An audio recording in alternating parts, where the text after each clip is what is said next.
ജനുവരി 15 palliative ദിനം. ഈ ഒരു പാലിയേറ്റീവ് ദിനത്തിൽ കൊടിയത്തൂരിലെ സുരക്ഷാ പെയിൻ ആൻഡ് പാലിയേറ്റീവ് ഒരു സാന്ത്വന യാത്ര സംഘടിപ്പിച്ചിട്ടുണ്ടായിരുന്നു കേട്ടോ, നമ്മുടെ രോഗികളെയും കൊണ്ട്. ആ ഒരു യാത്രയിൽ ഞാനും പങ്കാളിയായിട്ടുണ്ടായിരുന്നു.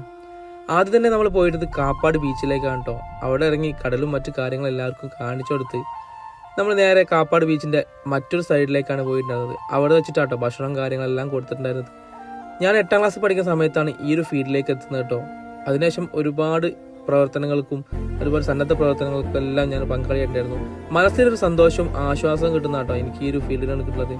രോഗികളായിട്ട് സംസാരിക്കാനും അതുപോലെ തന്നെ അവരായിട്ട് ഇടപഴകാനൊക്കെ എനിക്ക് ഭയങ്കര താല്പര്യമാണ്. അങ്ങനെ അവിടുന്ന് ഭക്ഷണം കാര്യങ്ങളെല്ലാം കൊടുത്ത് ഞാനും കഴിക്കാനായിട്ടിരുന്നു കേട്ടോ. എൻ്റെ കൂടെ അമരീഷും സായും കൂടി വന്നിട്ടുണ്ടായിരുന്നു. അതിനുശേഷം അവരുടെ ഫോട്ടോസും കാര്യങ്ങളും എടുത്തതിന് ശേഷം അവരെ ലുലുമാളിലേക്ക് പറഞ്ഞു വെച്ചിട്ടോ. എൻ്റെ ഉള്ളിൽ എൻ്റെ ആംബുലൻസ് ചെറിയൊരു കംപ്ലൈൻറ്റ് ആയതിനു ശേഷം ഞാൻ അതിൻ്റെ ബാക്കിലായിരുന്നു. അങ്ങനെ അവിടുന്ന് നേരെ വൈകിട്ടത്തെ പരിപാടി എന്നിട്ടാണെങ്കിൽ നേരെ കാലിക്കറ്റ് ബീച്ചിലേക്കാണ് പോയിട്ടുണ്ടായിരുന്നത് കേട്ടോ.